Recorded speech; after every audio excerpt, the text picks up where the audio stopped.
Aleluia. Livro do Apocalipse, capítulo de número 21. Deus está aqui. Livro do Apocalipse, capítulo de número 21, versículos de número 12 a seguir. Quem encontrou, diga amém. Apocalipse 21, versículo 12. E tinha um grande e alto muro com 12 portas, e nas portas 12 anjos, e nomes escritos sobre elas, que são os nomes das 12 tribos de Israel, dos filhos de Israel. Do lado da nascente tinha 3 portas, do lado do norte 3 portas, do lado do sul 3 portas, do lado do poente 3 portas.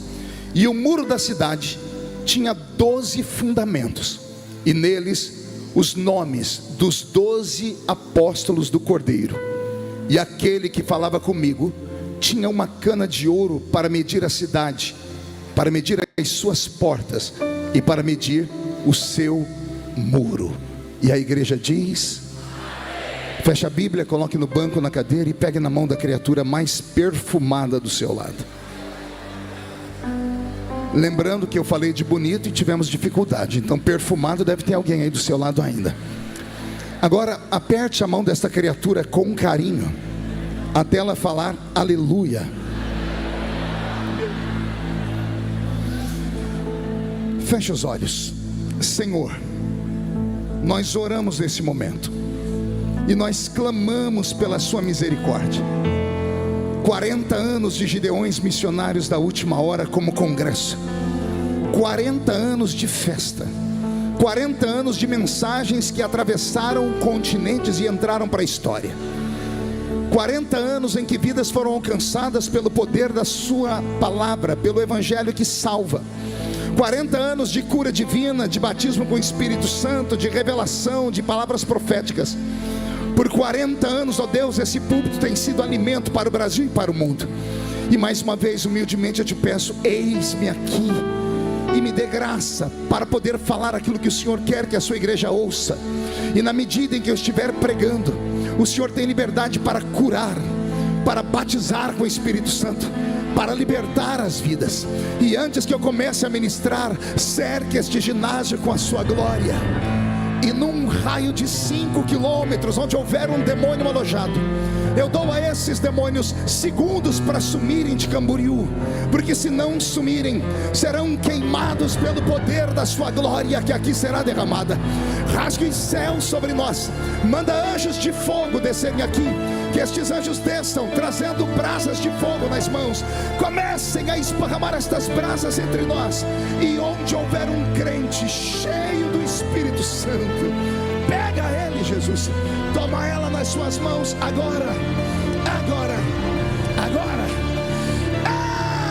agora, meu Senhor.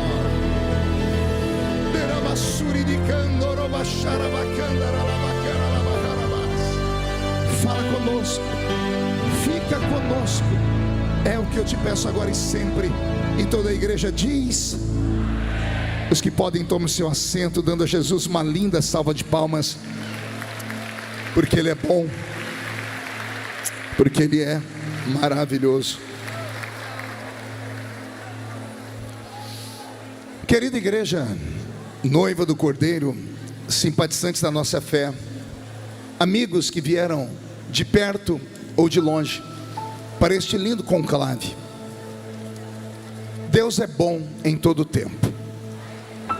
Eu ouvi alguns pregadores que passaram por aqui contando suas histórias com os Gideões, e eu poderia contar as minhas também, vendo ali o pastor Reuel Bernardino, que estava ali no canto. Está ali, pastor Reuel. Quantas histórias, Reuel, quantas histórias. Gideões não é apenas uma festa, entrou para o folclore evangélico. Qual crente pentecostal de qualquer geração que seja, que nunca tenha ouvido falar dos Gideões missionários da última hora? O último congresso que eu preguei aqui da mocidade, da Almadice, eu trouxe um pequeno briefing da minha história. Coloquei a foto de um bebê, pastor Albert. Coloquei depois a foto de um menino que começou a crescer. E coloquei a minha foto ao lado do pastor Cisino, quando eu tinha 14 anos de idade. E dali em diante nasceu uma história, um amor, uma paixão. Quando eu pisei aqui pela primeira vez, eu era jovem, novo convertido. Eu confesso a vocês, eu achei que eu estava no céu. Eu falei, o céu deve ser parecido com isso aqui. Eu me lembro que nós ainda tínhamos, lá do lado aqui do ginásio, tinha uma cozinha. E do lado da cozinha tinha os banheiros. E eu me lembro de irmãos profetizando dentro do banheiro. Você vai rir, pode chamar até de fanatismo, mas eu me lembro de uma cena que nunca vai sair da minha cabeça. Eu entrei no banheiro masculino, pastor Júnior.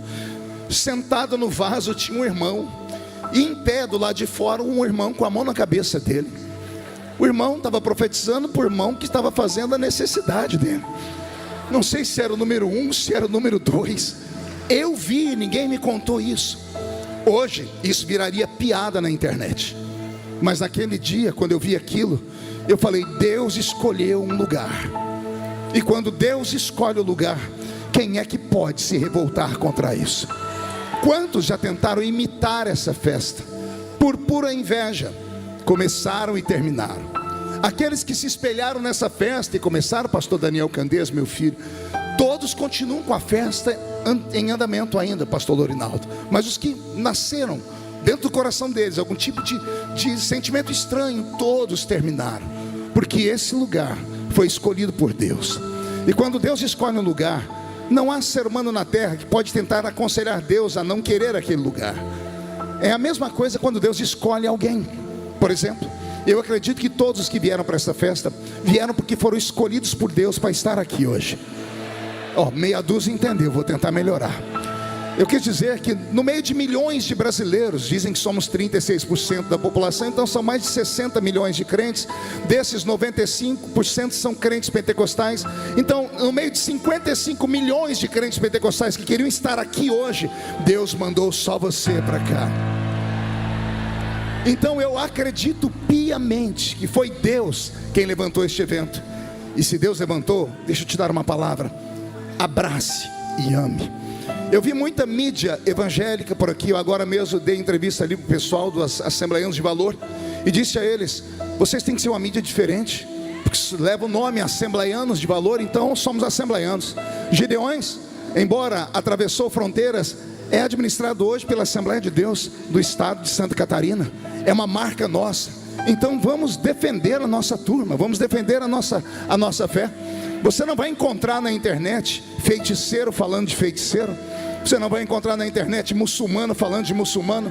Você não vai encontrar na internet nem petista falando de petista. Mas você encontra na internet crente falando de crente. Você encontra assembleiano falando de assembleiano. A internet acabou dando vez e voz para muita gente que não merecia ter. E isso tem destruído vidas.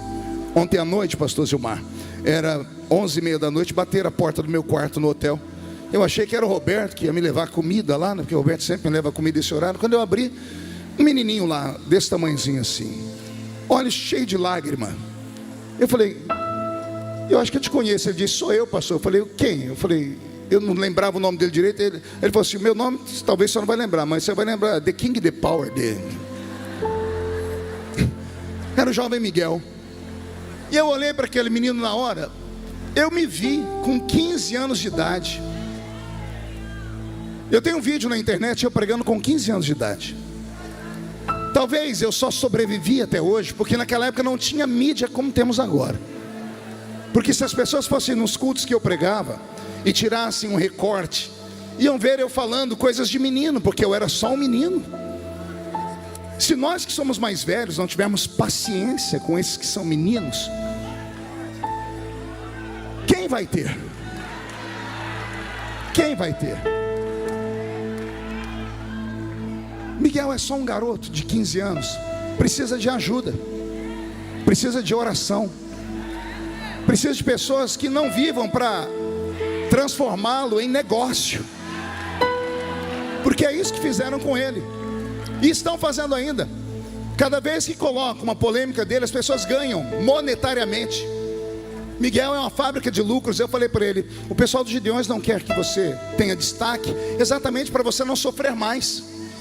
Falei para ele sobre isso, né? Vocês não estão vendo ele aqui em cima, porque se estivesse aqui em cima ia todo mundo em cima dele, um monte de gente. Eu falei para ele: Miguel, existe 2 tipos de fama: a boa fama e a má fama. Ambas são fama, porque ele é uma criança. Todo mundo chega para tirar foto com ele, ele abre um sorriso, tira foto. Aí depois a pessoa que tirou foto com ele vai e posta alguma coisa, desgraçando a vida dele.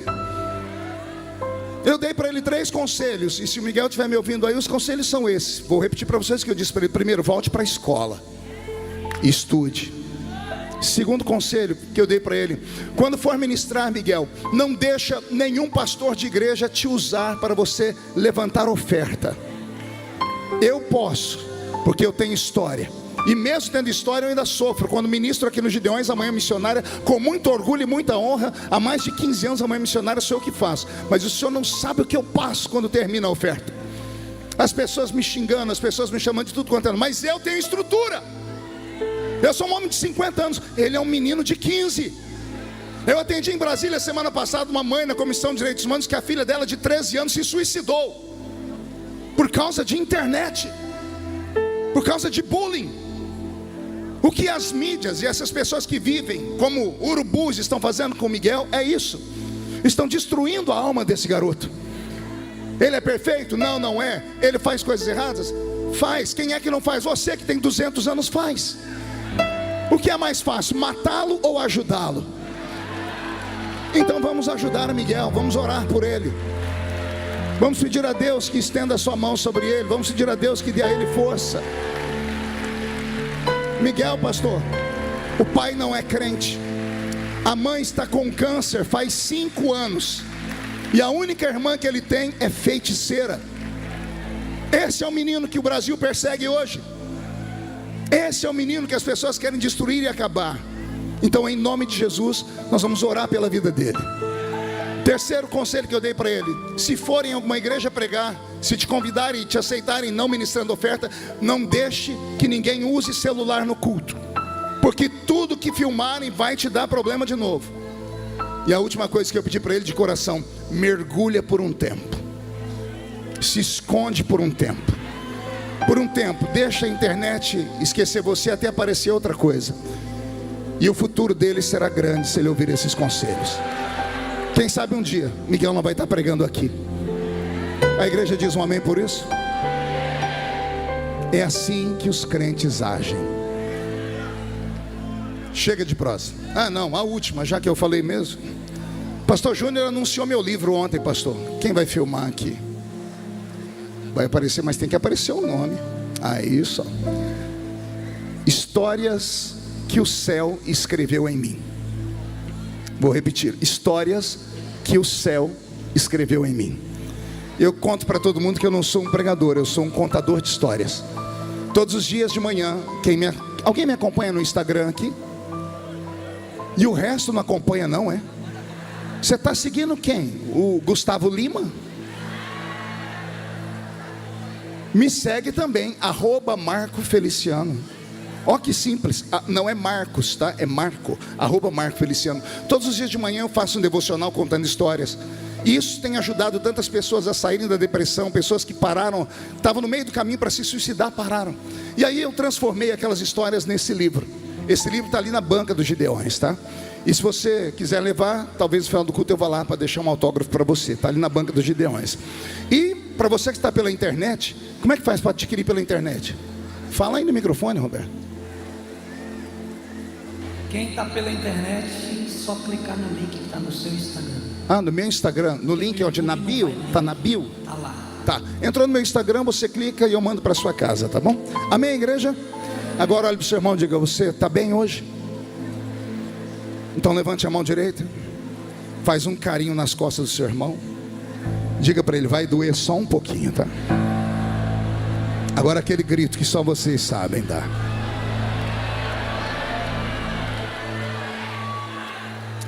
O capítulo 21 do livro do Apocalipse, que eu li com vocês, fala sobre o final de tudo. E fala sobre a eterna morada dos crentes que aqui estão. Essa eterna morada leva um nome chamada Nova Jerusalém. o escritor João fez questão de desenhar para nós essa cidade. Ela é tão magnífica, ela é tão poderosa. Meu querido amigo cantor que deu um branco, esqueci seu nome, Emerson, eu ia te chamar de Leonardo, o Leonardo está do lado de lá. O escritor do Apocalipse, quando foi falar sobre a Nova Jerusalém, pastor Zilmar, ele contou para nós que o Senhor Jesus tinha na mão uma vara de medir. E eu fui procurar na Bíblia, encontrei um outro profeta que falou sobre uma vara de medir, que foi Ezequiel, no capítulo 45. Ezequiel disse que a vara de medir dele tinha 6 côvados. Um côvado judeu chega em torno de 52,5 centímetros. Então eu calculei o tamanho de uma vara de medir, 3,15 metros. João diz que Jesus tinha na mão uma vara de medir, só que ela era de ouro. E com esta vara ele mediu a cidade, e ele chegou a um número absurdo de tamanho. Ele falou que a cidade tinha milhares de estádios. Calculando o número de estádios, a 185 metros um estádio grego, a cidade tinha 2.220 quilômetros de largura, por 2.220 quilômetros de comprimento, por 2.220 quilômetros de altura. Quando você calcula isso em metros cúbicos, dão 10 milhões de metros, é algo absurdo. 2.220 metros de comprimento, para você ter uma ideia, da cidade de São Paulo até a cidade de Fortaleza. Pense num tamanho, a distância esta é a cidade santa. E pelo que eu calculei, como ela também tem altura para cima e para os lados, cabe todo mundo lá dentro, viu? Todos aqueles que já foram, os que estão aqui e aqueles que ainda hão de vir. Tem um lugarzinho lá para o seu pai, para a sua mãe, para os seus filhos. Tem um lugarzinho lá para as pessoas que você ama. Alguém acredita que pode ir para lá um dia ainda? Todavia, quando eu estava lendo o capítulo 21, eu encontrei no versículo 2 a seguinte palavra: e eu, João, vi a santa cidade, a nova Jerusalém, que descia do céu, escute agora, adereçada como uma esposa, ataviada para o seu marido. João disse que a nova Jerusalém, Abner, que descia do céu, era como uma esposa ataviada, pronta para ser entregue para o seu marido. E então eu comecei a imaginar, será que Jerusalém não é muito mais do que nós pensamos? E talvez por isso as 3 maiores religiões do mundo brigam por ela. Você sabia disso? Que em Jerusalém converge as 3 maiores religiões do mundo: o judaísmo, o islamismo e o cristianismo. Israel é atacado. 7 de outubro do ano retrasado, o Hamas atacou Israel. Eles atacaram as faixas de Gaza. Às vezes atacam até próximo de Tel Aviv, atacam nas cercanias, atacam perto dos montes, atacam na divisa com as nações, mas ninguém ataca Jerusalém. Por que ninguém ataca Jerusalém? Porque ela é sagrada. A cidade de Jerusalém da terra, ela é sagrada. Só que quando você estuda a história da Jerusalém da terra, você vai chegar à seguinte conclusão: o que os homens viram nessa cidade? Jerusalém foi destruída mais de 27 vezes por guerras violentíssimas. Ou seja, todo mundo quis arrancar um pedaço daquela terra. E quem já foi em Israel? Quem já foi em Israel aqui? Deixa eu ver. Esses aí são testemunhos. Quem não foi e gostaria de ir, recebe a profecia. Eu profetizo que antes de você fechar os olhos no Senhor, você vai conhecer a cidade santa. Pois bem, quem já foi em Jerusalém sabe do que eu vou falar agora. A gente chega naquele lugar e você espera o Ó-Concur, um ponto fora do lugar, e você encontra uma cidade que tudo nela acaba machucando a gente que é do ocidente. O sol é extremamente quente, as pedras são muito brancas, a água é saloba, a comida não é boa, a não ser lá no hotel que você fica, que você vai de manhãzinha para tomar um café da manhã, tem até feijão feito. Você saiu de dentro do hotel onde hospedam os estrangeiros, você não consegue comer bem. Você vê Jerusalém no meio do nada, perto de lugar nenhum, cercada com 7 montanhas. E você se pergunta, por que destruíram Jerusalém tantas vezes? Tem algo de divino naquela terra, tem algo extraordinário. A primeira vez que a Bíblia fala de Jerusalém, poucas pessoas percebem. É quando Abraão, lá saindo de Ur dos Caldeus, encontra por aquela terra um tal de Melquisedeque, um sacerdote sem genealogia, um tipo e uma figura de Jesus de Nazaré. A Bíblia diz que Melquisedeque era rei de Salém. Salém ou Seilem é paz. Daí Jerusalém ou Jerusalém. Jerusalém também é chamada de Sião. Todas as vezes que você ver a palavra Sião na Bíblia, ela está falando de Jerusalém. Então Jerusalém é chamada de Salém, de Sião e de Jerusalém. A palavra Jerusalém significa a habitação da paz. Por que as pessoas tentam contra aquele lugar? Por que todos os grandes imperadores lutaram contra aquele lugar? Talvez eles nem sabiam o que estavam fazendo, mas o diabo, esse sempre soube. Aquele lugar é muito mais que um espaço geográfico. Ele aponta para algo muito maior. Se pelo que eu entendo da Bíblia, no capítulo 21, verso 2 do Apocalipse, João dizendo que a Nova Jerusalém é como uma esposa. Eu posso usar aqui na língua portuguesa aquilo que nós chamamos de metonímia. O que é metonímia, pastor? É uma figura retórica. Jerusalém é uma figura da igreja de Jesus de Nazaré. Vou falar de novo. Jerusalém é uma figura da esposa do Cordeiro de Deus, que um dia vai estar com ele para todo sempre. Assim as outras religiões, como o Islã e como o judaísmo, talvez se arvorem disso também. Ao saber que Jerusalém é esse pedaço tão santo, talvez eles também tenham pensamentos como os nossos, mas nenhum se parece com o nosso, porque nós acreditamos que nós somos a noiva do Cordeiro de Deus. Quem aqui é a noiva do Cordeiro de Deus? Quem estava aqui ontem ouviu o pastor Júnior pregar sobre isso? Eu acredito no arrebatamento da igreja. Eu acredito que eu estou aqui falando para os remanescentes. Eu acredito que muitos dos que estão aqui me ouvindo pregar não vivenciarão a morte. Eu acredito que muitos que estão aqui terão seus ouvidos afinados no diapasão do Espírito Santo. Eu acredito que Jesus já está de pé. Eu acredito que Ele já está em uma sala, colocando a roupa de noiva e os anjos dando as últimas arremates nas suas vestes. Eu acredito que numa sala do lado está Deus Pai olhando para um relógio invisível que só Ele conhece os ponteiros, e Ele dizendo aos anjos: está quase na hora. Eu acredito que bem próximo a esse palácio, na escadaria, Tony, tem lá um arcanjo sentado com uma trombeta de ouro na mão, pulindo ela, dizendo: é só dar ordem, chefe, para se cumprir o que Paulo disse, que dada a palavra de ordem, o mesmo Senhor descerá do céu com alarido, voz de arcanjo e trombeta de Deus, e os que morreram em Cristo ressuscitarão primeiro, e depois nós, os que ficarmos vivos, seremos transformados e arrebatados seremos, e estaremos para sempre com o Senhor Jesus nos ares. E se a trombeta do arrebatamento tocar daqui 5 minutos, e daqui desta linda festa apenas 2 crentes subirem, um sou eu, quem é o outro? Vem comigo, deixa eu ouvir.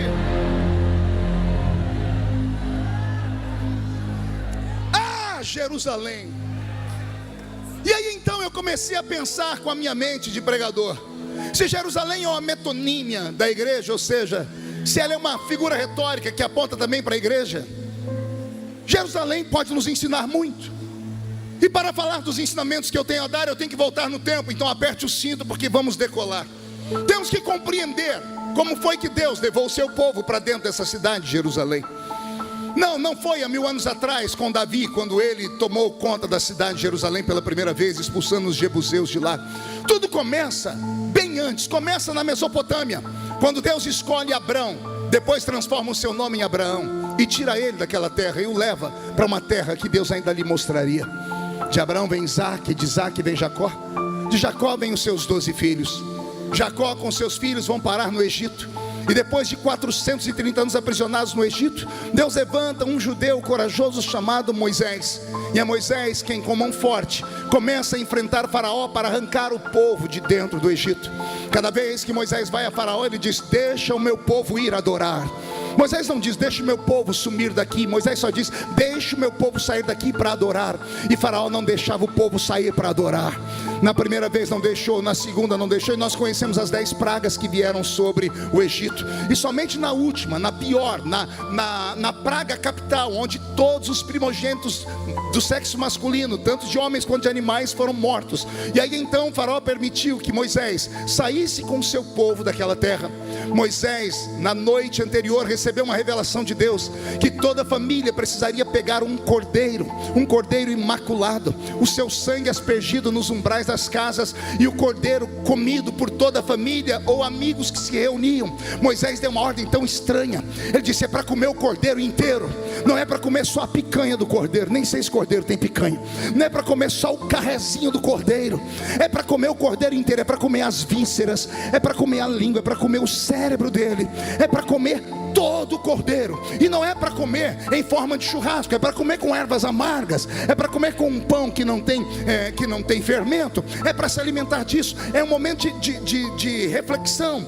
E há de ser que nesta noite o Senhor disse a Moisés: a casa que tiver a marca do sangue, o meu anjo não passará por lá. Aconteceu exatamente assim. Os egípcios tiveram a morte e os judeus tiveram o livramento.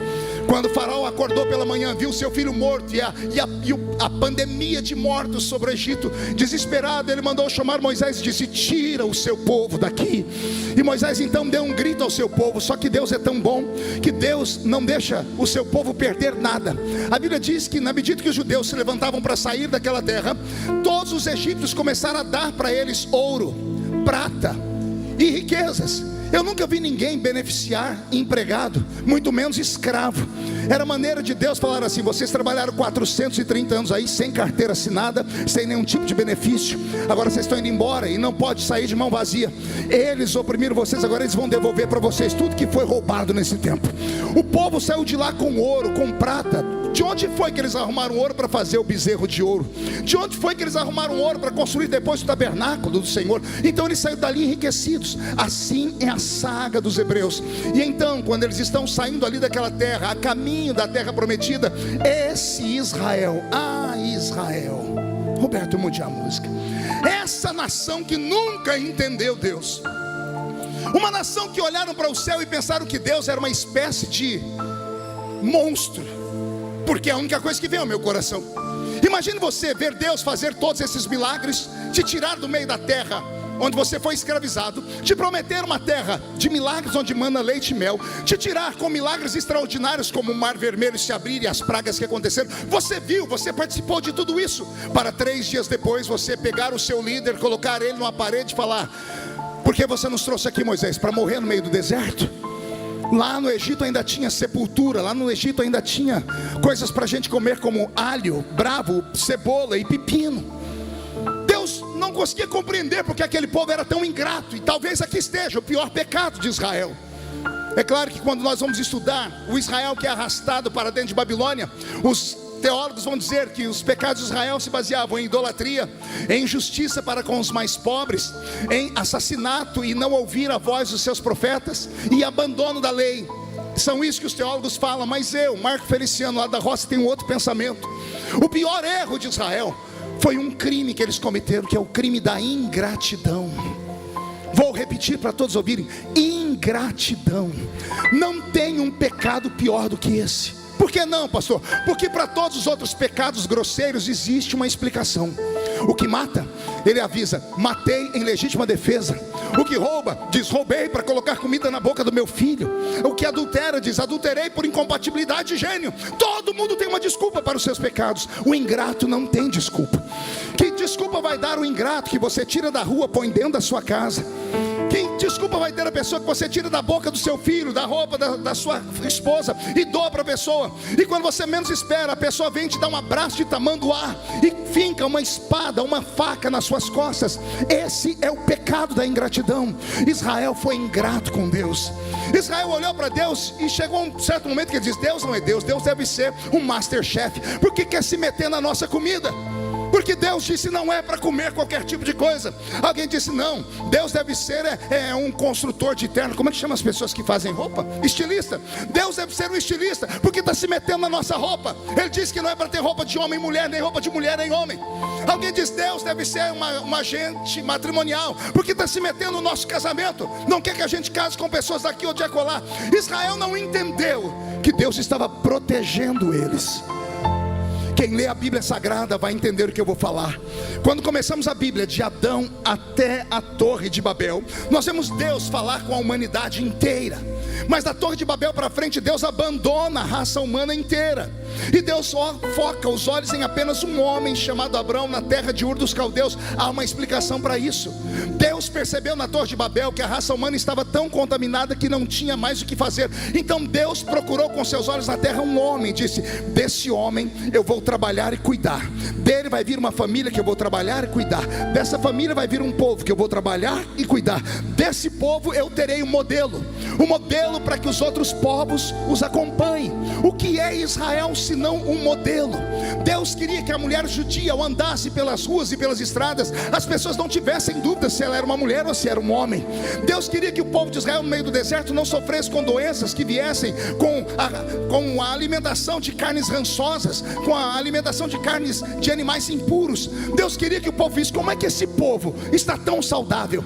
Deus queria que Israel fosse um modelo, mas aquele povo não entendeu. A Bíblia Sagrada vai me dizer que Israel, quando entramos por exemplo pelo livro dos Juízes, por 270 anos eles se curvam diante de outras nações, eles caem, se levantam e caem parecendo bebuns. Quando tudo estava bem, ao invés de adorarem a Deus e glorificá-lo, olha eles pegando o que trouxeram do Egito. Trouxeram do Egito Baal, Astarote, Azera, Marduk, os deuses da Mesopotâmia antiga. Ora, quando tudo desabava, eles pediam perdão a Deus, escondiam os ídolos, não quebravam, escondiam, e Deus por misericórdia ia e socorriam eles. Isso aconteceu por um período de quase 3 séculos, e Deus começou a compreender que esse povo também não tinha mais cura. Então Deus levanta profetas fortes. Deus levanta Jeremias, Deus levanta Isaías. Deus começa a dizer: se vocês não se converterem, eu vou ter que dar a vocês um remédio mais forte.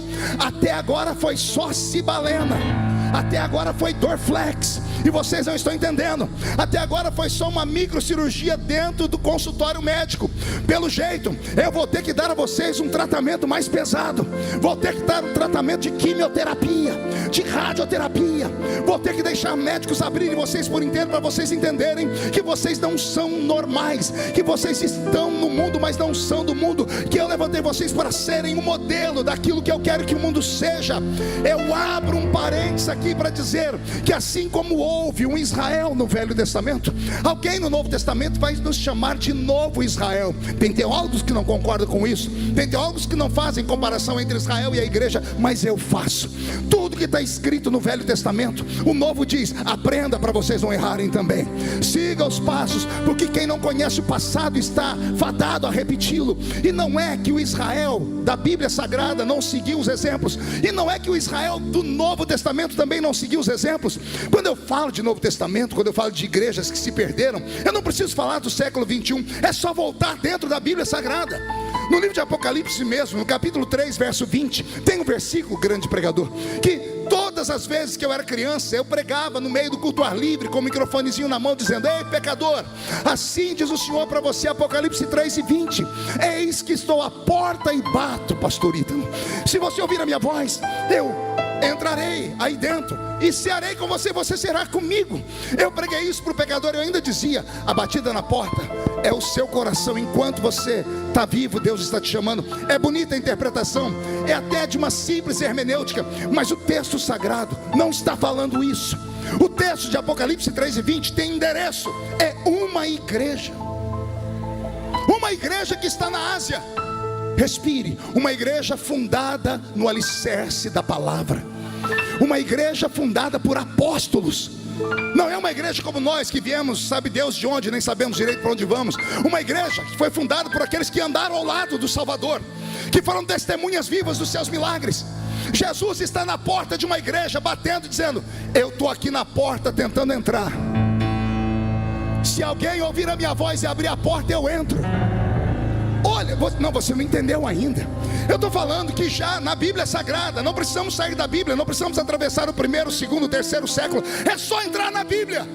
Já tinha naquele tempo igrejas apóstatas, igrejas fundadas no nome dele, alicerçadas no nome dele, levavam o nome dele, mas ele não podia entrar lá dentro. E agora eu tiro um chicote de 5 metros. Eu estou cansado de pregar para zumbis. Vou falar de novo. Eu acho que eu posso falar.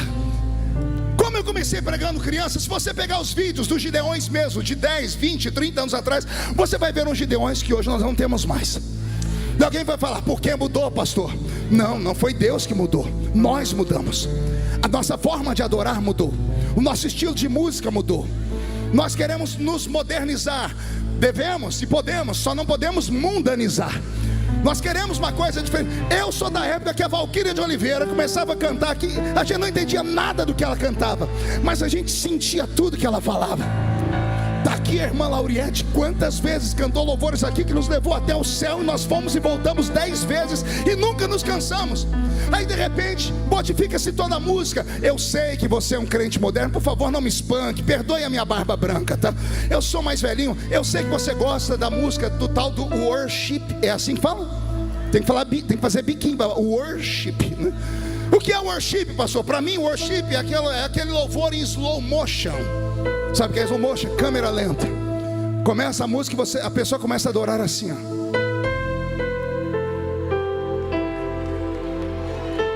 Parece o Neo do Matrix. Você pode gostar do worship, você só não pode concordar, porque um dia desse eu assisti um debate dessas bandas de worship dizendo assim: não, os assembleianos não adoram, nós somos adoradores. Por que não? Porque o estilo deles é forró, o estilo deles é isso e aquilo. Ah, se eu tivesse lá. Ah, se eu tivesse lá. Eu ia falar para eles: então só vocês são os adoradores, porque vocês cantam baixinho, porque vocês cantam olhando para o trono, porque vocês cantam e ficam repetindo um monte de vezes. Quer dizer que nós que cantamos foi na cruz onde um dia eu vi meus pecados castigados em Jesus. Quer dizer que nós não somos adoradores. Quer dizer que quando nós cantamos aqui um louvor antigo, como cantou aqui o Emerson e nos arrebatou, isso não é louvor? Por favor, vai encontrar um tanque cheio de roupa suja para lavar. Adoração verdadeira não tem a ver com o estilo musical, tem a ver com a fé que está dentro do adorador e com o impulso que ele tem para louvar.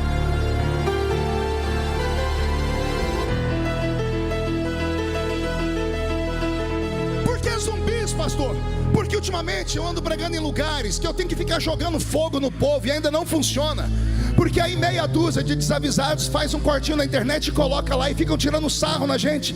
Tiram sarro dos nossos pulos, tiram sarro das nossas coreografias espirituais. Ah, se eles soubessem onde estão tocando. Eu falei aqui quando era menino: não toque num crente cheio do Espírito Santo. Não toque em um adorador verdadeiro. É a mesma coisa que você enfiar a mão numa caixa de marimbondo. Se você não entende porque que o irmão do seu lado ficou em pé agora, se você não entende porque o maluquinho ali está fazendo assim, se você não entende porque alguém está pulando, fecha o olho e fica quieto. A pergunta que eu faço é: se você não gosta, por que você veio aqui?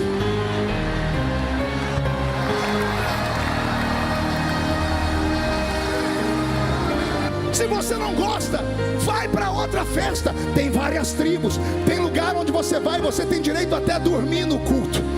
Dia desses eu preguei na Europa e numa igreja, na entrada da igreja, na porta, tinha uma sala para fumantes. O culto fica entediado, as pessoas levantam, vão lá e fumam. Você quer ter igreja para tudo quanto é gosto, mas se você é um crente raiz, vou falar de novo, se você é um crente raiz,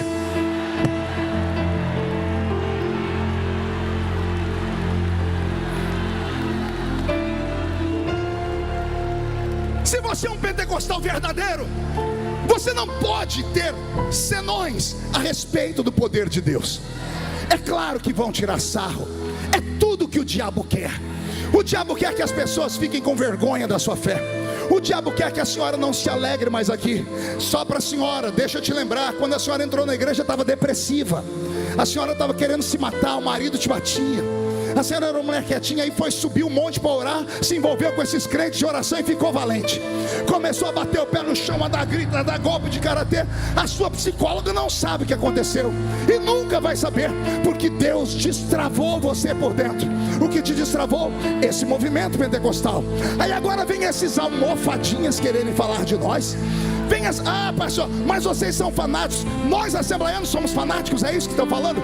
Deixa eu falar com você que não é assembleiano e é dessas igrejas que não gosta de barulho. Fanático é você, seu infeliz, que quando o seu time está jogando bola contra um outro time e você vê 22 homens com a perna rapada chutando uma bola, quando ele faz gol, você grita, se desespera, xinga, beija a pessoa, se fantasia.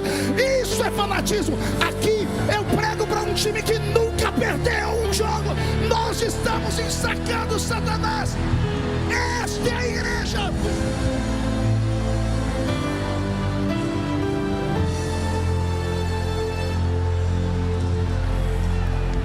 Me deixe falar agora com os teólogos. Qual câmera vai me jogar para o telão? Você, teólogo, permita-me falar com você. Não me importa a sua linha de raciocínio armeniano, calvinista, pré, pós, milenista, não me importa. Reformado, anglicano, ortodoxo, católico, carismático, evangélico, pentecostal, neopentecostal, não me importa a sua tribo. Aqui na Bíblia Sagrada nós temos 2 momentos para o Pentecoste. 2. Um com homens iletrados, um com analfabetos, e um com o maior de todos os eruditos do Novo Testamento.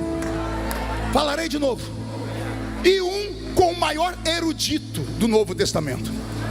O primeiro Pentecoste, ou o original, temos lá em Atos dos Apóstolos capítulo 2. Quem é que está ali? Os homens iletrados. Como é que o senhor sabe disso? Atos capítulo 4. Ouviram Pedro pregar e falaram: não são pois esses homens iletrados? Não são pois esses homens incultos? Como pois os ouvimos falar com tamanha eloquência? Meu amigo, não foi só eloquência. Eu queria que os senhores me explicassem como é que um homem pescador que não sabe ler nem escrever recita de Atos 2 até Atos 4 quase 20 textos do Velho Testamento de cor. Não, você não entendeu, eu vou falar de novo. Eu queria que algum erudito me explicasse como é que Pedro repita quase 20 textos de cor do Velho Testamento, se ele era analfabeto e não era um religioso profundo, era um pescador. Como é que Pedro, quando viu o povo falar que os crentes estavam bêbados, saltou no meio da multidão e disse: aqui não tem ninguém bêbado. O que está acontecendo aqui foi o que foi predito pelo profeta Joel, que disse: há de ser que nos últimos dias derramarei do meu espírito sobre toda a carne. Vossos filhos e vossas filhas profetizarão, vossos jovens terão visões, vossos velhos sonharão sonhos. Me diga, no Pentecoste o Senhor se revelou para homens e mulheres iletrados, sim. E aqui eu faço um agravo. Alguém me arruma um lenço, por favor? Por favor, tá limpinho, né, Emerson? Olha, é verdinho ainda. Obrigado. Combina com o terno que eu ganhei do J. Oliveira, lá da Bahia. Reclama para ele, que ele que me deu esse terno cor de pistache aqui. Eu quase não saí do hotel por causa dessa. Mas coisa, cavalo dado, a gente não olha os dentes. Mas vamos lá. Voltando a falar, tá na moda, pastor Zilmar? O senhor gostou? Vou mandar fazer um para o senhor dessa cor. Vamos, o senhor está me comparando com os ciganos ali. Está falando que nós estamos tudo colorido aqui. Isso aqui é uma festa, Senhor? Decoração. Agora o pastor Zilmar é mais inteligente do que eu. Obrigado. Voltando. Quando eu vejo ali em Atos dos Apóstolos o Senhor se revelando para aqueles homens iletrados, eu entendo, porque muitas pessoas falam assim: o poder do Pentecoste é só para igrejas onde os crentes só têm 2 dentes na boca, o zagueiro e o atacante. A maioria é analfa de pai e o que sobra é beta de mãe. Analfabetos dizem isso. Tudo bem, com base nisso, se fosse uma doutrina, estava fixada, mas não é isso. Porque logo depois, Deus levanta um certo Saul de Tarshite, conhecido como Saulo de Tarso. E é Saulo de Tarso que tem como nome grego Paulo. É ele que vai ter um encontro ali no caminho da cidade, do caminho para Damasco, a cidade mais antiga do mundo, com a glória do Senhor Jesus. É ele que vai receber uma visitação, vai ficar cego, depois vai ficar curado da cegueira, vai receber a unção do Espírito Santo. E é Paulo quem vai sistematizar a nossa fé. Não existe cristianismo sem Paulo. Sem Paulo a nossa fé seria uma fé mista, um judaísmo cristão ou um cristianismo judaico. É Paulo quem separa a nossa fé e depura ela e purifica ela. Por que eu estou dizendo isso? Porque é Paulo, o erudito, poliglota, homem de 2 cidadanias, romana e judia, um homem da aristocracia judaica, um homem que tinha sangue azul, advogado. É esse homem que vai dar um ensinamento sobre o poder do Pentecoste. É Ele que vai sistematizar e transformar em doutrina. É Ele que no capítulo 12 da primeira carta aos Coríntios vai dizer: existe um armário no céu, e esse armário tem 9 prateleiras. Em cada uma das prateleiras há um dom sobrenatural. Em cada uma das prateleiras há um dom extrasensorial. Há um dom que o dinheiro não compra, que a terra não pode receber por sua própria força. Há um dom que quem dá tem nome: Espírito Santo. Ah, você não entendeu? Vou falar de novo. É Paulo, o erudito, que vai dar um ensinamento sobre o poder do Espírito Santo. Nenhum dos outros apóstolos experimentou os 9 dons espirituais. Os analfabetos não experimentaram todos. Pedro foi o que mais experimentou os dons. Eu vejo Deus usar ele na operação de maravilhas, quando a sombra dele passa e levanta e cura os doentes. Eu vejo Pedro receber a palavra da ciência ou do conhecimento, quando ele recita os versículos sem ter estudado eles, porque é isso que eu entendo, 20 vezes citando o Velho Testamento, capítulo 2 ao capítulo 4 de cor. Um homem iletrado é a palavra da ciência. Eu vejo Pedro curar enfermos. Eu vejo Pedro com o dom de discernir espíritos, quando ele vai falar com Ananias e Safira e vê que eles estão mentindo. Pedro foi o que mais foi usado em dons. E esse que mais foi usado em dons nunca experimentou os 9. Para quem Deus deu a plenitude do Pentecoste? Para um poliglota, para um homem que tinha um anel de formatura no dedo, para um homem de dupla cidadania, para um homem que usou a sua inteligência para chegar até Roma e foi pregando o evangelho com a força, uma violência tão grande que ele sozinho acabou com a religião da Grécia. Pelo menos aquela irmã entendeu. Vou falar de novo. Um homem baixinho, 1,5 metro de altura, uma cabeça desse tamanho, há quem diga que era caolho e manco de uma perna, entrou em Atenas gritando: eu sou sacerdote do Deus desconhecido. Que deu na cara dos epicureus, deu na cara dos estoicos, um homem que vomitava a sabedoria. Foi para ele, Abner, que Deus deu a plenitude do Pentecoste. Portanto, a esses teólogos eu digo assim: o Pentecoste não é dado àquela igrejinha lá do interior, porque as pessoas lá não sabem ler nem escrever. Não é isso. O Pentecoste não é dado para cá, ele é dado para cá. Vou falar de novo. O Pentecoste não é dado por muito estudo, é dado por necessidade e crença. Tanto que os nossos pais assembleianos, quando a gente entrava numa Assembleia de Deus, a primeira coisa que falavam: busca o Espírito Santo. Eu me lembro que a primeira vez que falaram para buscar o Espírito Santo, eu fiz o sinal da cruz. Eu falei: eu tenho que receber um Espírito. Ele disse: mas não é do jeito que você está pensando, não. Quando me ensinaram, eu falei: tá, e como é que eu recebo essas línguas? Ele disse assim: da glória. Eu falava: como? Glória. Eu disse: glória. Eu falei: não recebi. Ele disse: dá mais. Glória, glória. Não recebi, diz: dá mais. Glória, glória, glória. Não recebi, dá mais. Glória, glória, glória, glória, glória. Não recebi, dá mais. Glória, glória, glória, glória. Não recebi no primeiro dia, busca no segundo, busca no terceiro, busca no quarto. Eu sei que em 2 semanas já não tinha voz de tanto da glória, até que o céu abriu em 2 partes e Jesus me batizou com o Espírito Santo. O Senhor pode batizar com o Espírito Santo aqui dentro nessa noite, mas é muito difícil. Pergunte por quê. Olha a criatura do seu lado agora, mas pega ela de surpresa. Como é que Jesus vai batizar essa criatura mascando essa desgraça desse chiclete? Como é que Jesus vai batizar essa outra criatura que está me olhando com a cara feia, parecendo que foi batizada num pote de vinagre?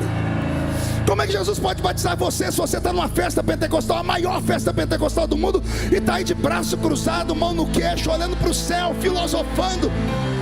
Como é que Jesus vai te batizar se você não abre a boca nem para respirar? Fica aí com essa boca travada, essa boca de aço, essa língua de ferro e esse queixo de concreto. Quer ver Jesus te batizar com o Espírito Santo? Sai da terra comigo. Como, pastor? Sei lá, entra no manto do mistério. Pastor, mas eu estou em Camboriú. Eu sei, fecha o olhinho e lembra que você estivesse no monte. Me imagino que você não está ouvindo essa música do Roberto, não. Imagino que você está ouvindo Divisa de Fogo, Varão de Guerra. Ele chegou na terra, ele chegou para guerrear. Pensa que você está ouvindo a música da irmã Lauriette do Elias. Esses são os dias de Elias. E aí, por favor, esquece quem está à sua esquerda, à sua direita, à frente e atrás. Porque quem fala de você não paga as suas contas. Quem fala de você não vai te visitar quando você está doente. Quem fala de você não te ajuda quando você precisa. Então para de olhar para a terra e foque no céu.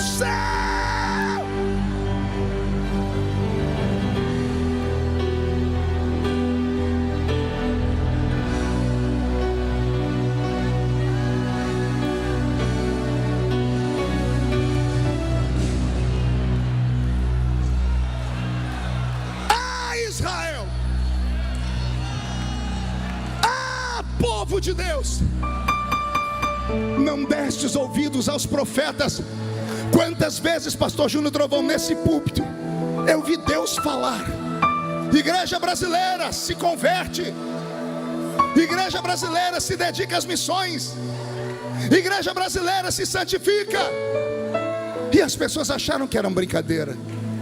E de repente aconteceu conosco o que aconteceu com Israel no ano 587 a.C. Nabucodonosor invade a Terra Santa. Por 1 ano e meio ele cercou Jerusalém. Interessante, pastor Júlio. Ele não cercou outras cidades pequenas, ele cercou Jerusalém. Por 1 ano e meio não entrou comida na cidade. As pessoas começaram a morrer de fome dentro da cidade, até que se entregaram. Nabucodonosor entrou pela porta da frente. Das 12 portas, não sei qual delas, ele entrou pela porta da frente. A primeira coisa que ele fez, colocou fogo no templo. Depois que colocou fogo no templo, a Bíblia diz que ele despedaçou a muralha que cercava Jerusalém. E agora que o templo está queimado e a muralha está destruída, o povo ficou vulnerável. Porque diferente dos outros povos, qualquer imperador iria no palácio, arrastaria o rei para o meio da rua, tiraria a coroa dele e disse: eu prendi o seu rei, vocês estão presos. Nabucodonosor estudou a filosofia dos judeus e sabia que, embora eles tivessem rei humano, Israel ainda acreditava no rei dos reis. E como é que você destrona Deus de uma nação? Vá no símbolo religioso deles, entre no templo, queime o templo, roube os utensílios sagrados, mate os seus sacerdotes. E quando o povo viu que Deus não defendeu a sua própria casa, o povo se entregou. Eu imagino um olhando para o outro dizendo: aconteceu isso no tempo dos juízes, é só a gente chorar um pouquinho, Deus vai perdoar a gente. Foram levados em 3 levas para dentro de Babilônia. A primeira leva, 1 milhão de pessoas. Na segunda leva, mais 1 milhão de pessoas. Tiraram das cidades os meninos inteligentes, aqueles que tinham conhecimento. Nessa leva vai Daniel, Ananias, Misael, Azarias. Ezequiel vai no meio desta leva. Israel agora está aprisionado.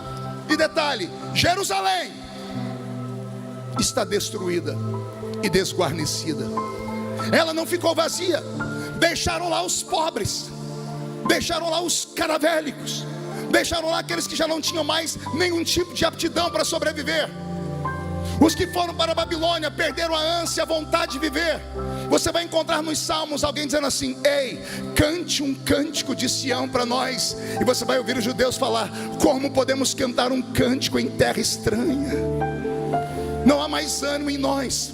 Passaram-se 10 anos, 20 anos, 30 anos, 40 anos. Os que foram levados para lá adultos começam a morrer, sem esperança. Não viram mais Sião, não viram mais a cidade, não viram mais a sua glória, não ouviram mais a voz do Eterno, não viram a nuvem, a Shekinah da sua glória. Eles perderam tudo. Até que 70 anos depois, o rei Ciro, líder dos Medo-Persas, entra dentro da terra de Babilônia e destrona o rei que ali está como um imperador. Ciro se assenta no trono e governa aquele mundo, e recebe uma ajuda de judeus que se aproximam dele e diz: o Senhor foi escolhido pelo nosso Deus para nos mandar embora para a nossa terra. A história diz que Ciro disse: eu não conheço o seu Deus. E alguém diz: mas o nosso Deus conhece o Senhor. Vocês têm prova. Abriram para ele o livro do profeta Isaías, capítulo 44 e 45.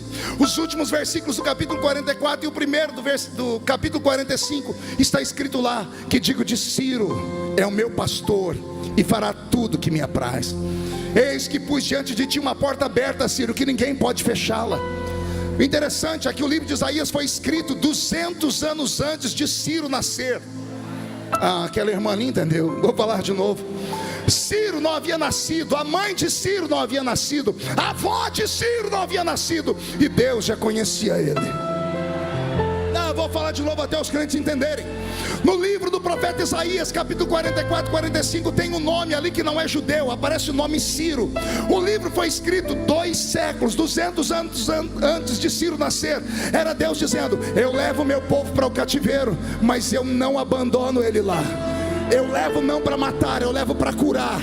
Será quimioterapia, será radioterapia, será pancadaria, mas eles vão voltar curados para a terra. Foi a maneira que Deus encontrou de curar aquele povo. E eu fico me perguntando se não é isso que está acontecendo nos nossos dias, se não é isso que Deus está permitindo que a igreja brasileira, principalmente a igreja pentecostal, sofra. Estamos sendo achincalhados nas mídias sociais, estamos sendo perseguidos pelos nossos próprios irmãos. As pessoas debocham de nós por tudo e por qualquer coisa. As igrejas não têm mais respeito. As arrecadações das igrejas caíram mais de 30%. Depois da pandemia, mais de 30% dos crentes não voltaram para a igreja. Um homem de terno e gravata pregando a verdade já não inspira mais confiança. As pessoas nos medem pela régua de todos. Será que não é Deus chamando a nossa atenção, dizendo: ei, o que eu quero de vocês é só um pouquinho mais de atenção. Eu não quero o máximo de vocês, eu quero o mínimo de vocês. O que seria o mínimo, pastor? É você falar para o céu: Senhor, me ajuda, me purifica, me mostra o caminho, tira as escamas dos meus olhos. Se eu estou errado, por favor, me cure. Pastor, onde o senhor quer chegar? Aqui. Se Jerusalém é uma metonímia da igreja, se Jerusalém é um reflexo da igreja, olha o que o diabo faz antes de tocar na igreja. A primeira coisa que ele faz é tocar no templo. O que era o templo? Era o centro da adoração. Depois ele destrói os muros. O que são os muros? São aquilo que protege, impede o inimigo de vir. Só que a Bíblia Sagrada diz em Apocalipse que os muros são fechados com 12 portas, e as portas foram queimadas. E olha que interessante, olha o que eu encontrei. Jerusalém tinha 12 portas: a porta das ovelhas, a porta do peixe, a porta velha, a porta do vale, a porta do monturo, a porta da fonte, a porta das águas, a porta dos cavalos, a porta oriental, a porta da inspeção, e a porta frutífera, e a porta da guarda. 12 portas, cada uma delas apontando para algo profético. Veja só, o que era a porta das ovelhas? Ela ficava perto do templo, era por ali que levavam os sacrifícios. Quando Jerusalém foi tomada, queimaram a porta das ovelhas, e a primeira coisa que fizeram foi tirar o sacrifício do povo. E o povo sem sacrifício não conseguia mais agradar a Deus, pastor Gilmar. E como não agradam mais a Deus, Deus fechou o coração para eles. A porta do peixe, peixe fala de águas, de evangelismo. Peixe é um dos símbolos do cristianismo. Quando se queima a porta dos peixes, Jerusalém não tem mais o alimento que vem do mar. A igreja, quando se fecha essa porta, não consegue mais evangelizar nem trabalhar. A porta velha, essa aqui é forte, porque ela fala dos marcos antigos, das coisas de antigamente, daquilo que nos faziam tremer e temer, e que hoje já não mexe com mais ninguém. Por exemplo, quando um pastor vinha falar com a gente anos atrás, a gente dizia assim: senhor, e abaixava a cabeça. Hoje a gente, como pastor de um cara, a gente mede ele por qualquer coisa. Havia santidade dentro do culto, a gente ficava esperando o momento que a profecia seria dada. Eu estava pregando em uma igreja dia desses, o Roberto estava comigo com um ponto de ouvido, e a banda que estava tocando com ele não percebeu que não desligaram o ponto de ouvido, e eles ficaram falando, eu pregando e eles debochando, um dizendo: se eu vou ali agora cair endemoniado, você vai lá e me expulsa. Durante o culto, as pessoas brincando de culto, as pessoas debochando de quem prega, debochando de quem canta. Isso aqui não é uma casa de espetáculo, e lá onde você está também não é. Aqui não é um lugar onde você aplaude quando gosta e vai quando não gosta. Isso aqui não é um comício político. Aqui não é a casa da mãe Joana. Aqui ainda é a casa do eterno Deus de Israel. Se é a casa do eterno Deus de Israel, temos que ter mais compromisso. A porta do vale, o que é a porta do vale? É a porta do choro, do sofrimento, da humilhação. Não há mais humildade. As pessoas entram dentro da igreja com o nariz empinado e continuam assim, não querem ser repreendidas, não querem ser ensinadas, e ainda avisa o pastor: se pegar pesado eu vou para a igreja ali do lado, e se o pastor do lado pegar pesado eu vou para a igreja do outro lado. E daqui a pouco a pessoa vai e abre uma igreja para ela, porque no Brasil é mais fácil abrir igreja do que abrir boteco. A porta do monturo, ai meu Deus, era a porta por onde Israel tirava o lixo e jogava no vale de Rinom. Quando queimam a igreja, quando o céu começa a se fechar sobre nós, o lixo não sai mais e fica entulhado no nosso meio. E aí alguém pergunta: por que não tem cura? Por que o Espírito Santo não desce? O Espírito Santo vai descer num lugar onde tudo está podre. O Espírito Santo vai conseguir descer num lugar onde as pessoas não têm mais pureza nem santidade. Você pode não acreditar no que eu estou falando, mas isso está acontecendo. Ninguém mais dá satisfação a nada e a ninguém. As pessoas se tornaram donas do seu próprio nariz. Sendo donas do seu próprio nariz, levam a vida lá vão ter. Não querem o Cristo da cruz, querem só a bênção que vem dele. Quando alguém começa a apertar um pouquinho, a pessoa espana, vai para cá, vai para lá, aí se desvia, aí fala que é desigrejado, e aí passa a perseguir a igreja. Pessoas que não foram curadas na sua alma. Nesta noite eu profetizo um avivamento, eu profetizo uma restauração. A porta da fonte fala sobre a renovação do Espírito Santo. A porta dos cavalos fala sobre batalha espiritual, porque os cavalos é que levavam eles para a guerra. A porta oriental era a porta por onde o Messias haveria de entrar, e todas as outras portas. Quando Jerusalém foi sitiada, primeiro destruíram o templo, a adoração. Depois destruíram o muro, aquilo que cercava, que protegia. E depois destruíram as portas. Olha aqui, diga: templo, muro, portões. De novo, esses três: templo, muros e portões. Nossas igrejas estão desguarnecidas. Primeiro, porque a nossa adoração está minguada. O templo fala de adoração. As muralhas falam dos ensinamentos bíblicos. Ensinamento profundo. Não, vem aqui que você vai receber, vai ganhar, você vai chegar lá, você vai dar certo. Não aquela pregação onde alguém olha para você e diz assim: ô lindinho, fofinha, coisa fofa. Altar não é picadeiro, e pregador não é palhaço. E vocês não são uma plateia que precisam ser avivadas, animadas. Vocês são a noiva do Cordeiro de Deus. Precisamos resgatar tudo de volta. Agora preste atenção, porque eu vou tentar acelerar aqui. Quando eu leio a palavra do Senhor, eu fico extremamente apaixonado, porque a minha Bíblia Sagrada vai dizer que mais tarde, depois dos 70 anos cumpridos, Deus vai levantar alguns homens. O primeiro deles é Zorobabel. Diga comigo: Zorobabel. Deus leva Zorobabel lá para a terra, porque Ciro, quando toma conta do reino, ele dá a liberdade para o povo voltar para Jerusalém. E a primeira leva vai com Zorobabel. E Zorobabel, a primeira coisa que fala é: vou levantar o templo de Deus. A primeira coisa para resgatar Jerusalém foi levantar o centro de adoração. Ele começou a levantar o templo, e não é que veio gente para atrapalhar ele. Pararam a construção do templo por um período. Foram 20 anos para levantar um templo. Depois que o templo estava levantado, Deus levanta um homem chamado Esdras. Diga comigo: Esdras. E Esdras resgata a lei. A Bíblia Sagrada diz que Esdras levou para dentro de Israel o livro sagrado. Teve um dia que ele começou a ler a palavra. Era logo que o sol estava nascendo, e todos ficaram de pé ouvindo. A Bíblia diz que ele leu até o meio-dia, e as pessoas choraram e diziam para ele: continua nos ensinando.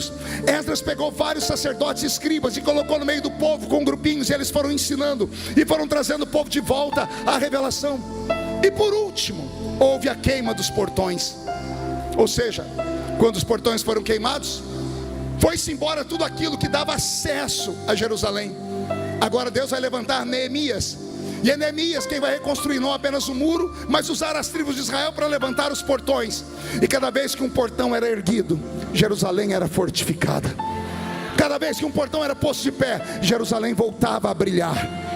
E depois desse período, Israel viveu o melhor tempo da sua história. A minha oração nesta noite, nesses 40 anos de festa, é que Deus levante aqui e aqui Zorobabéis, Esdras e Neemias. Falarei de novo, que Deus levante entre nós Zorobabéis. Que Deus levante homens e mulheres para resgatarem a adoração verdadeira. O Pentecoste pleno, sem nenhum tipo de ressalvas. Que possamos voltar a adorar a Deus na beleza da sua santidade, como fazíamos antigamente. Que Deus levante Esdras, que Deus levante pastores que ensinem a palavra e que tragam de volta o resgate. Voltando, os adoradores que Deus levantará como Zorobabel, não é apenas para erguer o templo, é para trazer de volta a adoração plena dentro do templo.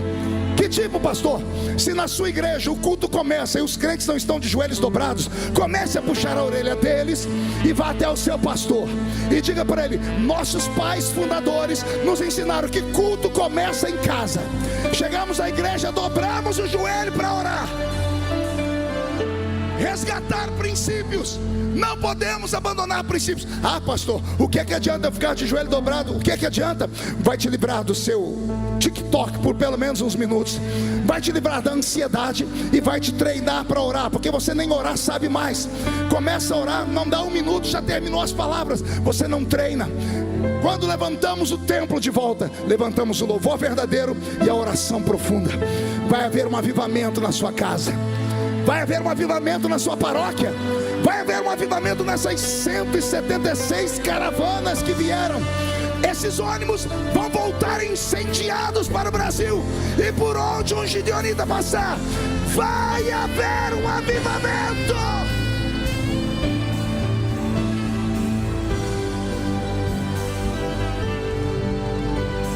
Já estou terminando. Deus levantará outros Esdras, homens que pegarão a palavra e lerão ela na íntegra, e interpretarão ela como tem que ser interpretada, jogando na lata do lixo esse espírito maligno dos dias em que estamos vivendo, que a ciência e a filosofia insistem em dizer que é um tempo de pensar. Chamam a pós-modernidade ou a pós-verdade de um tempo onde as pessoas querem questionar. Traduzem isso por relativismo. Chega de relativismo. Em nome do relativismo, pregadores ungidos do passado estão dando entrevistas em podcasts dizendo assim: temos que reinterpretar a Bíblia. Temos que trazer a Bíblia para o nosso tempo e inserir os nossos irmãos homossexuais dentro dela. Temos que falar para eles que Malacói, que vontade de dar um cascudo na cabeça deles. Relativizam tudo, estão enganando as pessoas. O falso ensinamento. Posso dar uma palavra para vocês? Vai me custar caro, mas posso falar? Pior do que um feiticeiro dentro da igreja, caindo endemoniado, é alguém que se diz pastor e coaduna com os erros do povo.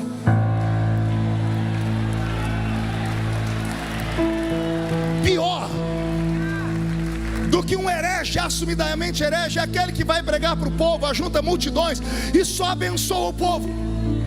São como profetas de Balaão, só liberam palavras de bondade. Você vai chegar, você vai conquistar. Isso não é pregação, isso aí tem outro nome, chama-se autoajuda. E a igreja do Senhor não precisa de autoajuda, ela precisa da ajuda do alto.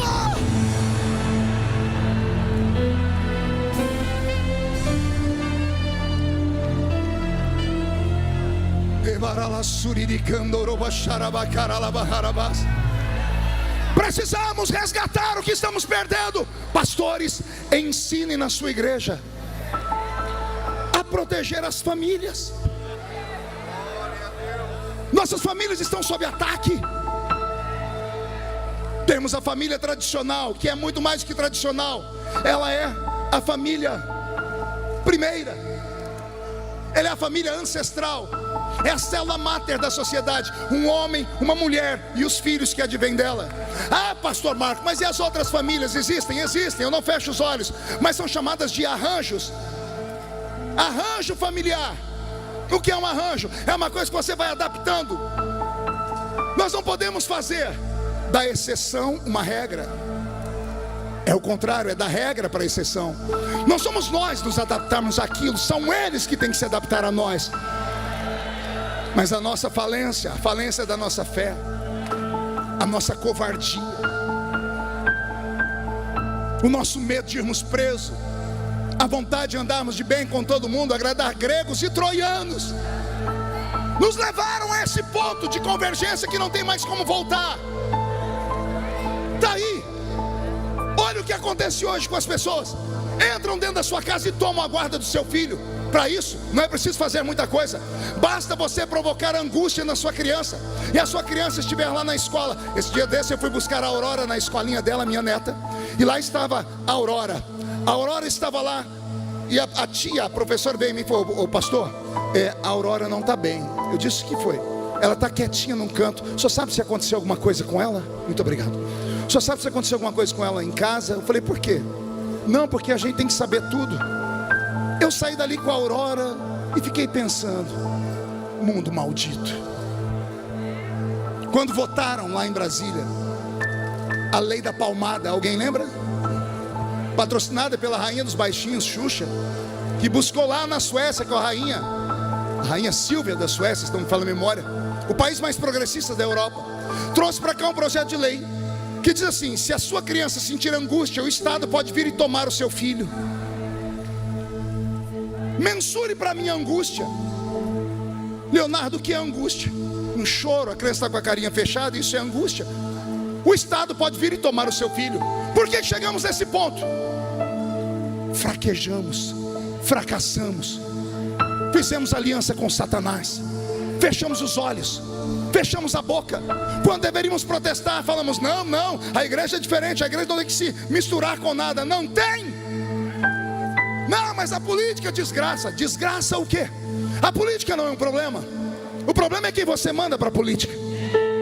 A política não é um problema, o problema é o caráter de quem está lá. Você viu aqui vários deputados, pergunte se algum deles apostataram da fé. Eu estou lá há 16 anos, prego todos os anos aqui nos Gideões, nunca faltou óleo sobre a minha cabeça. Me faltaram amigos, muitas vezes por causa de perseguição, porque o povo não entende.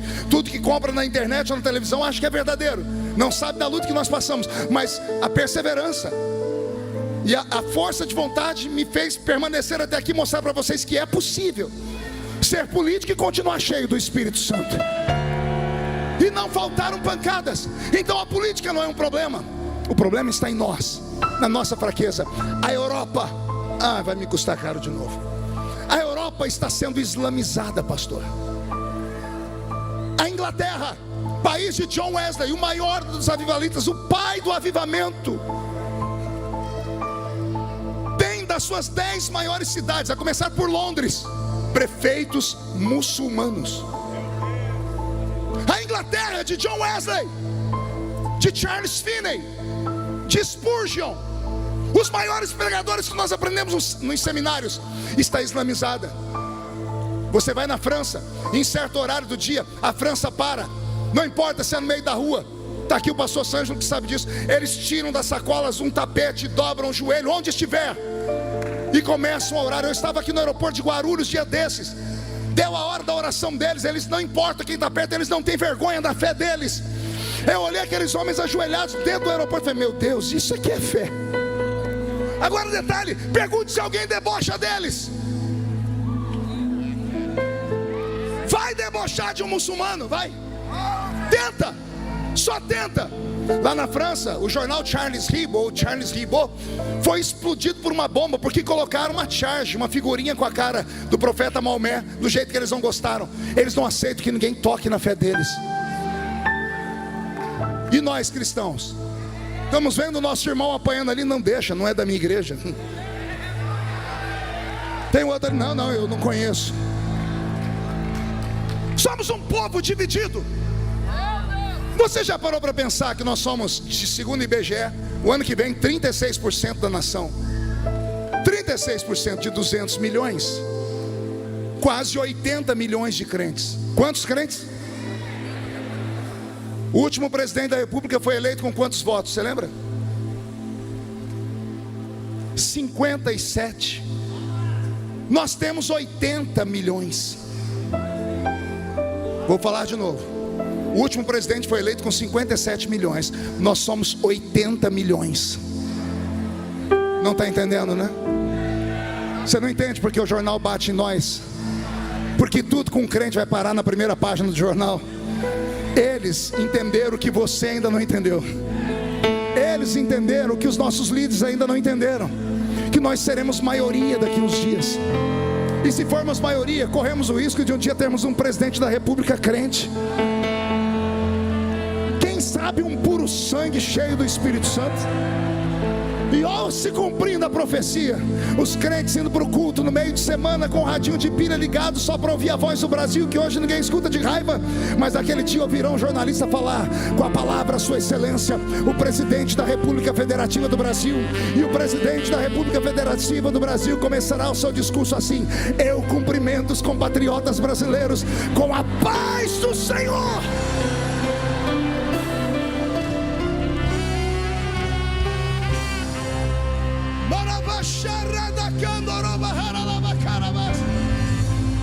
Escuta, a igreja brasileira, somos a resposta para o mundo. Seremos os últimos missionários antes que o anticristo desponte. O mundo inteiro ama brasileiro, quer seja pela comida, quer seja pelo futebol, quer seja pela música. Onde brasileiro chega, ele é aplaudido e abraçado. E eu tenho uma resposta profética para isso. Pergunte por quê. Só falo se todo mundo perguntar. Porque aqui ó, nessas veias não corre o sangue de uma única nação.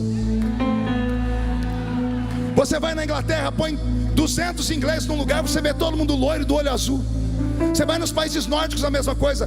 Vai no continente africano, são todos negros. Vai no continente asiático, você vê os japoneses, os coreanos, todos eles são puros.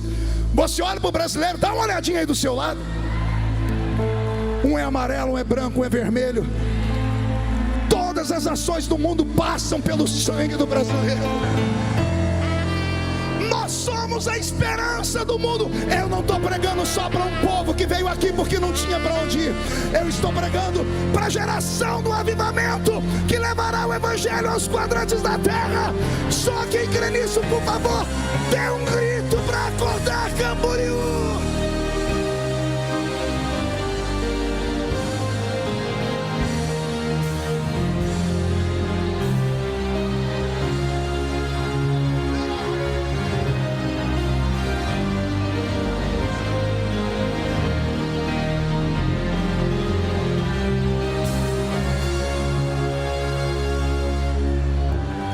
França, eu uso a França como exemplo, porque a França é o país de onde saiu a esquerda.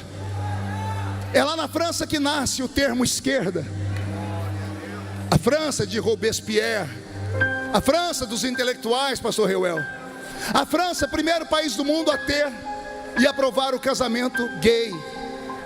A França, primeiro país do mundo a aprovar o aborto, e agora colocar o aborto na Constituição Federal. Não é só uma lei como a nossa aqui, uma lei ordinária. Lá está na Constituição, é uma cláusula pétrea. Toda mulher francesa tem direito a abortar o seu filho, não importa em que situação seja. Aqui no Brasil, esse governo maldito em quem muitos crentes votaram, o ano passado aprovou uma lei, a lei da sistolia fetal. Sabe o que é a sistolia fetal? É a mulher chegar no médico e falar assim: eu quero abortar o meu filho, ela dar uma desculpa. A criança tem mais de 5 meses. O médico é obrigado a pegar uma injeção de potássio e dar no coraçãozinho da criança de 5 meses. É isso que acontece hoje. E por que isso acontece? Porque os crentes estão calados, acovardados, amedrontados ou na sua zona de conforto. cuidando das suas big techs, das suas big igrejas, das suas igrejas modernizadas, das suas igrejas com ar-condicionado, mídia de última geração, música pomposa, com cafezinho na entrada, com sala VIP para quem quer que seja. Não sou contra nada disso, desde que essa igreja pregue a verdade, desde que ela fale a verdade.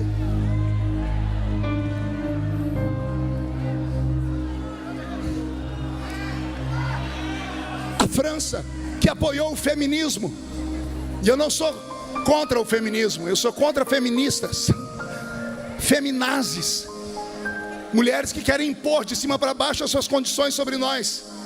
Essa França, olha o que aconteceu com ela: aprovou a morte das crianças, aborto, aprovou o casamento de pessoas do mesmo sexo não geram filhos, estimulam a mulher a buscar todos os seus sonhos. A mulher deve buscar todos os seus sonhos, todavia a maioria delas não querem mais ter filhos. Aí você tem uma nação onde a mulher, em busca do seu protagonismo, ela abre mão de algumas coisas, porque não dá para ter tudo ao mesmo tempo, não casam. A França é o país que tem as maiores aberrações do mundo. Eles deixam toda a fortuna que tem para pets, e é bonito ver um petzinho bem cuidado. Eu amo cachorrinhos, mas eles deixam fortunas, porque não tem filhos para quem deixar. Vai marcando aí. Não tem filhos. Casam pessoas do mesmo sexo, não tem filhos. E os que engravidam, autorizam matar. Resultado, não tem filhos. E qual é o maior produto de um país? Não é o que sai da terra, é quem cuida da terra. O maior produto do país é o seu filho. O maior produto da França é o francês. O maior produto do Brasil é o brasileiro. Mas a França não tem filhos. E aí eles olham para frente e dizem assim: quem é que vai trabalhar? Aí eles abrem as fronteiras e vamos trazer mão de obra barata. Vem de onde? Oriente Médio. Aí do Oriente Médio vêm as famílias muçulmanas, famílias extremamente enraizadas na sua religião, que não abrem mão dela por nada, que morrem por ela, que matam por ela. Aí vem um casal de muçulmanos que tem no mínimo 8 filhos. Alguns chegam a ter 15, 16 filhos. Coloque 30 anos, 1 milhão de muçulmanos tendo 15, 18 filhos, e os franceses tendo 1 a cada 3 casais. Qual é o resultado? Não precisa se ganhar almas para o Islã. Eles estão povoando. A França está islamizada, a Inglaterra está islamizada. Portugal é o único país da Europa que cresce no movimento evangélico. 4,5% dos portugueses são evangélicos. Isso porque os brasileiros estão migrando para lá. Jesus está levando brasileiros para lá para abrir igrejas e evangelizar. Fora isso, o continente africano está morrendo. O diabo nos cegando, porque sabe que nós aqui dentro, aí do seu lado, tem uma bomba atômica de Deus. Gideões, pastor Gilmar, vai voltar a despertar paixão missionária. Vou falar de novo. Gideões vai voltar a fazer o coração dos nossos filhos pulsar. Não apenas para serem pregadores aqui, mas para serem pregadores ao redor do mundo. Eu acredito que a África ainda vai ouvir falar de Jesus. Eu acredito que a janela 1040 vai ouvir falar de Jesus. Eu acredito que a China comunista não vai por muito tempo amordaçar os nossos filhos. Nossos filhos entrarão lá e ganharão almas. Eu profetizo um avivamento. Eu profetizo que se os grandes não querem, Deus levantará os pequenos. Se as grandes igrejas, essas pomposas, não querem, Deus vai levantar aquela igreja na esquina da sua casa. Aquela lá, Jesus foi ali e já volta. Vai derramar sobre ela unção, vai derramar sobre ela glória. Por quê? Porque o Senhor vai resgatar de volta a adoração perfeita. O Senhor vai resgatar a muralha. Nós não deixaremos mais o inimigo minar a nossa cidade.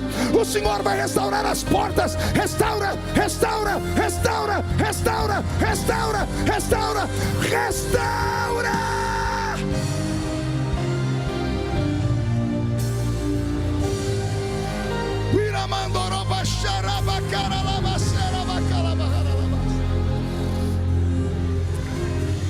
Eu termino agora dizendo que eu creio que nesses 40 anos de Gideões missionários da última hora, Como iniciei, termino. Termina um ciclo de provação e de privação. E começa a nascer ares de esperança de novo.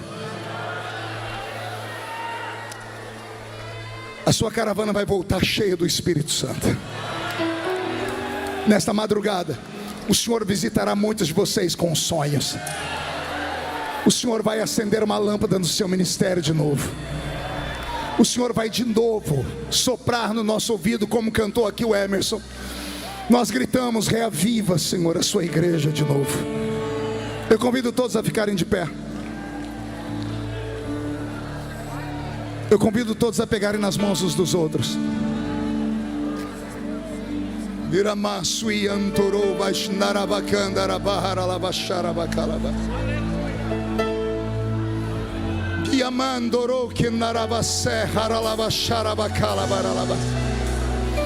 Se tu estás nesta palavra, me dá um sinal, meu Pai. Onde houver um crente batizado com o Espírito Santo, que está restaurando o templo do Senhor, levanta de novo, ó Pai. Faz esse coração fumegar.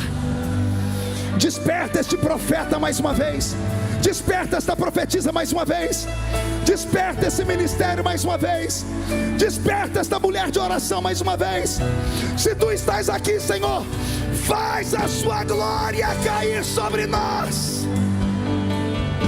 Afinal de contas, Senhor, eles poderiam estar em qualquer lugar, mas olha eles aqui.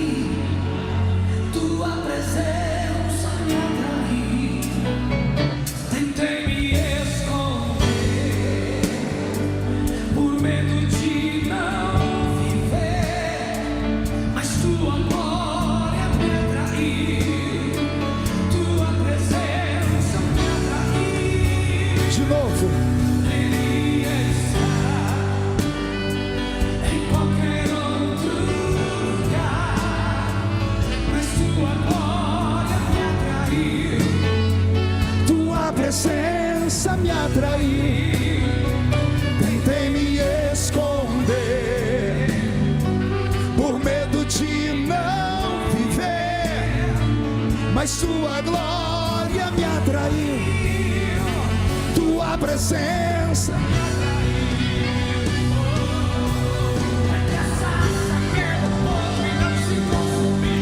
e a voz que saiu dela um dia me atraiu.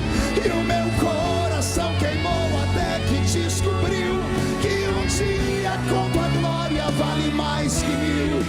Que a sarça pegou fogo e não se consumiu. E a voz que saiu dela um dia me atraiu. E o meu coração queimou até que descobriu que um dia com tua glória vale mais que mil.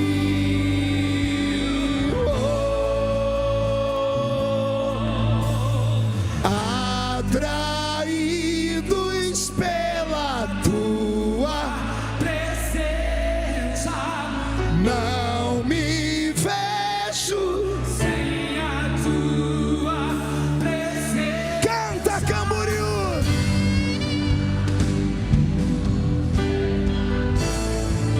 É a presença. Não me cansarei da tua presença, atraídos. Canta, solta a voz. Não me vejo sem a tua presença, atraídos. Ai, Jesus, ai, Jesus.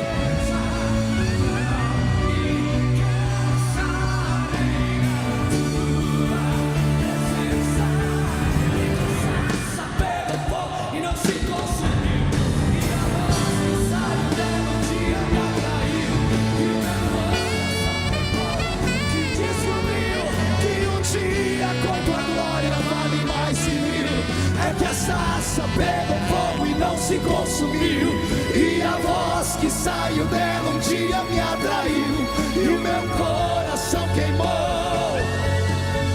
E um dia com tua glória, um dia com tua glória vale mais que mil. Quem acredita em ato profético, levante as duas mãos para o céu e chacoalhe elas.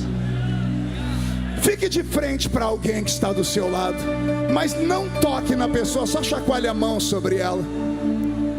Diga: estamos restaurando as portas. Diga: estamos restaurando as muralhas.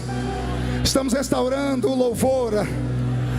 Senhor, coloca na palma dessas mãos uma brasa de fogo, porque o Senhor vai abrir o céu e vai começar a chover sobre nós. Coloque uma brasa de fogo na palma dessas mãos, ó Pai. E onde houver alguém batizado com o Espírito Santo, transforma ele em um condutor de autoridade. Onde eles colocarem a mão deles, coloque a sua. Agora, agora, agora, agora. Coloque a mão sobre a pessoa que está do seu lado. Vai. Já começa a acontecer. Debaixo dessa chuva eu posso contemplar.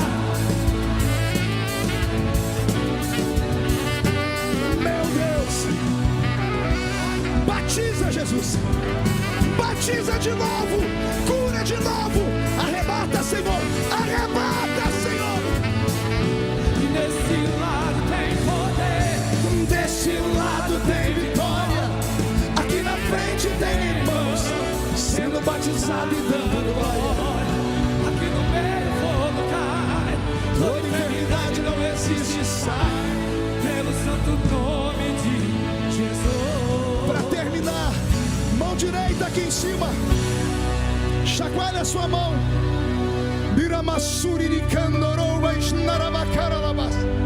Diga comigo em nome de Jesus: todos os demônios que lutaram contra a minha vida, contra a minha família, contra a minha igreja, que quebraram os muros, que queimaram os portões, que queimaram o santuário, eu ordeno, venha para a palma da minha mão agora. Feche a sua mão com autoridade. Eu vou contar até 3, nós vamos jogar no chão e pisar em cima. Depois que pisarmos em cima, vamos adorar a Deus com toda a força da nossa alma, porque você vai profetizar para alguém do seu lado e vai dizer: o Senhor está restaurando a nossa fé. Você nunca mais será o mesmo. 1,5, sua família sentirá orgulho de você de novo. 2, quem viver verá para ver o que Deus fará na sua vida depois desta noite. 2,5, haverá um avivamento na nossa nação, e o Senhor nos erguerá como a maior nação missionária do mundo, porque Jesus está voltando. 3, jogue no chão, pise em cima.